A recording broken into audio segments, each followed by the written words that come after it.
দেখুন, আমি এখন একটি ঘড়ি বানিয়েছি যেটা ইলেকট্রিসিটি কতক্ষণ চলবে বা কতক্ষণ না চলবে সেইটি কাউন্ট করতে পারবে। তো দেখুন, আমার অলরেডি ঘড়ি বন্ধ আছে। এখানে আমি ইলেকট্রিসিটি যোগ করলে আমার ঘড়িটি কিন্তু চলতে থাকবে। দেখুন, ঘড়িটি আমার অলরেডি চলছে। এখানে 12 ভোল্টের ট্রান্সফর্মার দেওয়া আছে, রিলে দেওয়া আছে, আর এখানে আমি একটি এলইডি যোগ করেছি। তো দেখুন, আমি অফ করছি, ঘড়িও আমার অলরেডি অফ হয়ে গেছে। আবার আমি অন করলে ঘড়িটি আমার অন হয়ে যাচ্ছে। তো এই পুরো প্রসেসটা কিভাবে আমি বানিয়েছি সেটা আমি এরপর দেখাবো। এটি আপনারা যে কোনো ইলেকট্রিক সাপ্লাইয়ের ক্ষেত্রে ব্যবহার করতে পারবেন, যেখানে দেখবেন যে মিনি বা মোটর কতক্ষণ চলছে, কতক্ষণ বন্ধ থাকছে, সেই সূত্রে এটা ব্যবহার করা যাবে। তো চলে যাওয়া যাক পরের পজিশনে, এটি বানানোর ক্ষেত্রে কি করা যায়। দেখুন, এই ঘড়িটি অলরেডি আমার যে এটি ব্যাটারির পজিটিভ কানেকশান ছিল, তো এখানে আমি পজিটিভ থেকে ঘড়ির ভিতরে যে কানেকশানটি গেছে সেই কানেকশানটি খুলে নিয়েছি। আর তার সঙ্গে আমি বাইরের থেকে দেখতেই পাচ্ছেন ঝাল করে নিয়েছি বা সোল্ডারিং করে নিয়েছি, এই যে। তো এখানে আমি কভার পাইপ দিয়ে দিয়েছি। তো এরপর আমি অপর একটি যে তার আছে সেই তারটিকে এখানে আমি সোল্ডারিং করে নিচ্ছি।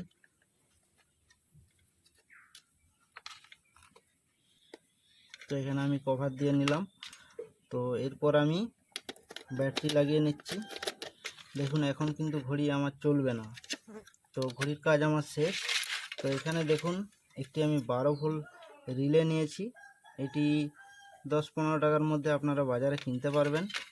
তো এখানে দেখুন, ডায়োড দিয়ে আর ক্যাপাসিটার দিয়ে ফিল্টার করে নিয়েছি এবং একটি রেড এলইডি লাগিয়ে নিয়েছি। তো এইখানে যে আমার আউটপুটটি বের করেছি এটি 12 ভোল্ট আউটপুট। এটি আমি রিলের কোন অংশে কিভাবে কানেকশন করছি একটু দেখে নিন। দেখুন, এখানে পজিটিভ নেগেটিভ বলতে কিছু নেই।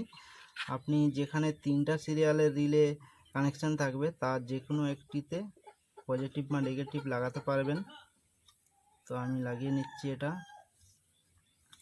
অপর প্রান্তে আরেকটি কানেকশান লাগিয়ে নিচ্ছি। তো অলরেডি আমার হয়ে গেছে। এরপর আমার ঘড়িতে যে কানেকশানটা আমি করেছিলাম, এই যে দেখুন ঘড়ির যে কানেকশানটা, সেই ঘড়ির কানেকশানের যে দুটি তার আছে সেই দুটি তারকে আমি অলরেডি এই যে 3টা সিরিয়ালের যে কানেকশান ছিল তার যে কোনো একটাতে আমি একটি তার, যে কোনো একটাতে একটি তার লাগাতে পারবো। এটাও লাগাতে পারি বা লালটা বা কালোটা, যে কোনো একটা কানেকশান আমি লাগিয়ে নিচ্ছি। অলরেডি সোল্ডারিং হয়ে গেছে। এরপর দেখুন, এভাবে ধরার পর দেখবেন এই সাইডের যে কানেকশানটা এইটিতে আমি অলরেডি সোল্ডারিং করে নিচ্ছি, যে কোনো একটা তার। তো অলরেডি আমার কমপ্লিট, দেখতেই পাচ্ছেন কানেকশান কমপ্লিট হয়ে গেছে। এটা আমার 230 ভোল্ট এসি, আর এর দিকে আমি 909 নিয়েছি ট্রান্সফর্মার। তো আপনারা চাইলে 012 নিতে পারেন। তো এটাকে আমি ফিল্টার করেছি, এরপর রিলে লাগিয়ে নিয়েছি।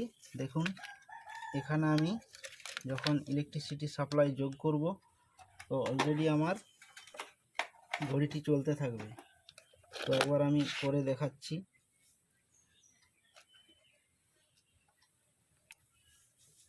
দেখুন বন্ধু, ঘড়ি আমার অবশ্যই চলছে, আর এখানে আমার রেড লাইটটিও ব্লো হয়েছে।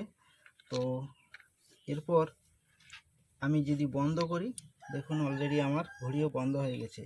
এটি আপনারা কোনো যন্ত্রাংশ বা কোনো মিনি মোটর, যে কোনো ইলেকট্রিসিটি সাপ্লাই পরিমাপ করার ক্ষেত্রে ব্যবহার করতে পারবেন, কতক্ষণ চলছে সেই যন্ত্রাংশটি। তো এরপর আপনারা অলরেডি বাড়িতে তৈরি করতে পারবেন বা কোনো টেকনিশিয়ানের দ্বারা তৈরি করে এটি করিয়ে নিতে পারবেন। তো এটির উপকার খুবই পাবেন। দেখতেই পাচ্ছেন অলরেডি আমার ঘড়ি যতক্ষণ ইলেকট্রিসিটি সাপ্লাই থাকবে ততক্ষণ চলবে।